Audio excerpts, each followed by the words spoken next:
Hello friends, welcome to பாண்டிநாட் சமையல். இன்னைக்கு நம்ம பார்க்க போற ரெசிபி என்னன்னு பாத்தீங்கன்னா ராகி மாவு புட்டு எப்படி பண்றதுங்கிறது தாங்க. அதாவது கேழ்வரகு மாவுன்னு கூட சொல்லுவாங்க. ஏற்கனவே நான் அரிசி மாவு புட்டு உங்களுக்கு வீடியோல செஞ்சு காமிச்சிருக்கிறேன். அந்த வீடியோட லிங்கை நான் டிஸ்கிரிப்ஷன்ல உங்களுக்கு போடுறேன், அதையும் போய் பாருங்க. இப்போ இந்த ராகி மாவு புட்டு நம்ம எப்படி பண்ணலாங்கிறது பார்க்கலாம். நான் ராகி மாவு 1/2 கிலோ எடுத்துருக்கிறேங்க இன்னைக்கு. இதுல ஒரு 1/4 ஸ்பூன் உப்பு சேர்த்துக்கலாம். நல்லா கிளறி விட்டுக்கோங்க அப்படி. அதுக்கப்புறம் நான் வெதுவெதுப்பான தண்ணி கொஞ்சம் எடுத்து வச்சிருக்கிறேன். கை பொறுக்கிற சூடு அளவு தான். நீங்க வெதுவெதுப்பான தண்ணி ஊற்றி பிசைஞ்சிங்க அப்படின்னா நல்லா சாஃப்டா இருக்கும் புட்டு. ரொம்ப சூடாகணும்னு இல்லைங்க, லேசான சூடு இருந்தா போதும். பொழு பொழுன்னு இருக்கிற மாதிரி பிசையணுங்க. இந்த மாதிரி கொஞ்சம் கொஞ்சமாக தண்ணி தெளித்து அப்படியே நம்ம கட்டி இல்லாமல் நல்லா உதிரி உதிரியாகவும் மாவை அப்படியேவும் பிசைஞ்சு விடணுங்க. பாருங்கள், இந்த மாதிரி நல்லா தண்ணி தெளித்து கொஞ்சம் கொஞ்சமாகவும் தண்ணி தெளித்து பிசைஞ்சு விட்டுக்கோங்க. கட்டி இல்லாமல் மட்டும் பிசைங்க, உதிரி உதிரியாகவும் இருக்கணும். நல்லா ஒரு ஸ்பூனை வச்சு இந்த மாதிரி அமுத்தி விட்டீங்க அப்படின்னா கட்டிகள் இருந்தாலும் உங்களுக்கு உடஞ்சிரும். இது ஹெல்த்தியான ராகி புட்டுங்க. அடிக்கடி வீட்டில் செய்யுங்க, கண்டிப்பாக எல்லாத்துக்குமே இது ரொம்ப பிடிக்கும்.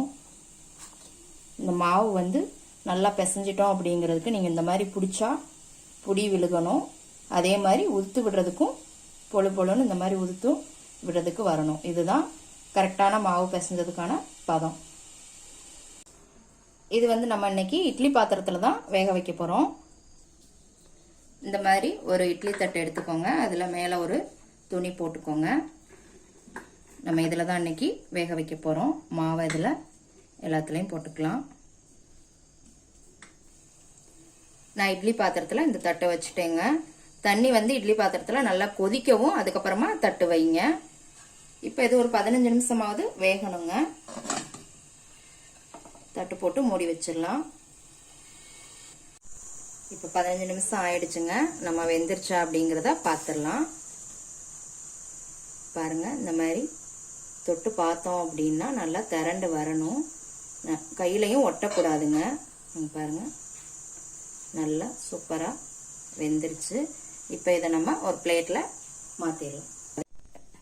பாருங்க, இப்போ நான் புட்டு வேக வச்சு எடுத்து வச்சுக்கிட்டேன். இப்போ இதில் நம்ம நாட்டு சர்க்கரை கலந்துக்கலாம்.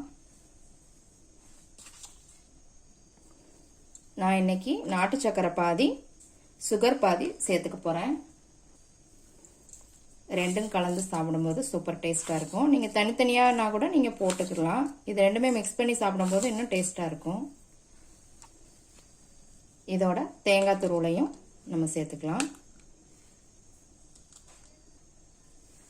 இப்போ இதை எல்லாத்தையுமே நம்ம நல்லா மிக்ஸ் பண்ணி விட்டுக்கலாம். இந்த சுகர் நாட்டு சக்கரை எல்லாம் நீங்கள் புட்டு எடுத்த உடனே போட்டுருங்க. அப்போ தான் உள்ள நல்லா அந்த ஹீட்லேயே மெல்ட் ஆகிடும், நல்லாயிருக்கும்.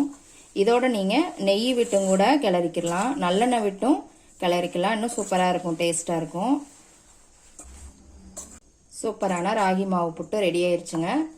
எப்படி இருக்குன்னு கண்டிப்பாக செஞ்சு பார்த்துட்டு கமெண்ட்டில் போடுங்க. லைக் பண்ணுங்கள், ஷேர் பண்ணுங்கள், சப்ஸ்கிரைப் பண்ணுங்கள். கூடவே பெல் ஐக்கான் பட்டனையும் அமுக்குங்க.